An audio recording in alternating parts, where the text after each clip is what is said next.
ఈ రోజు మా ఆయన పెద్దగా అరుస్తున్నారు. చూసావా, మళ్ళీ మీ తమ్ముడు నా జేబులో నుంచి డబ్బులు కొట్టేశాడు. వాడే కొట్టేశాడని మీరు అంత ఖచ్చితంగా ఎలా చెప్తున్నారు? మా తమ్ముడు అంటే మీకు ఫస్ట్ నుంచి నచ్చదు. నేనే తీసుండొచ్చు కదా. ఖచ్చితంగా నువ్వు కాదు. మీరు ఎలా చెప్తారండి నేను కాదని? నేనంటే మీకు అంత నమ్మకమా అండి? నమ్మకమా పాడా? ఫ్యాన్ జేబులో ఇంకా 500 ఉన్నాయి. నువ్వైతే మొత్తం తీసేస్తావు కదా. అది మిగిల్చాడంటే ఖచ్చితంగా మీ తమ్ముడే. చాలే చెప్పింది, పెద్ద మీరే సంపాదిస్తున్నట్టు. మరి నువ్వు మీ తమ్ముడు రాళ్ళు కొట్టి సంపాదిస్తున్నారా ఏంటి అన్నారు.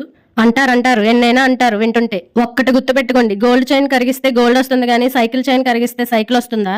ఓసే, నేను అన్నదానికి నువ్వు చెప్పిన దానికి ఏమైనా సంబంధం ఉందా అన్నారు. ఏదో ఫ్లోలో అనేసా, అర్థం అడగండి. మాకు కూడా టైం వస్తుంది అన్న. బస్ లో వస్తుందా బైక్ లో వస్తుందా? ఏంటది నువ్వు చెప్పిన టైం? ఇంకా ఆపుతారా మీ వెటకారం? ఇంతలోపు మా అబ్బాయి బయట నుంచి వచ్చాడు. నానా 10 రూపాయలు ఇవ్వవా అన్నాడు. అదేంట్రా ఇందాకే ఇచ్చాను కదా అన్నారు. అదా, బయట ఒక ఆయన ఎండలో నించొని అరుస్తూ ఉంటే ఇచ్చా అన్నాడు. మంచి పని చేసావు. ఇంతకీ ఏమైనా అరిచారు అన్నారు. ఐస్ క్రీమ్ అని అరిచారు నాన్న, అందుకే 10 రూపాయలు ఇచ్చేసి ఐస్ క్రీమ్ తీసుకుని తినేసి వచ్చేసా అన్నాడు.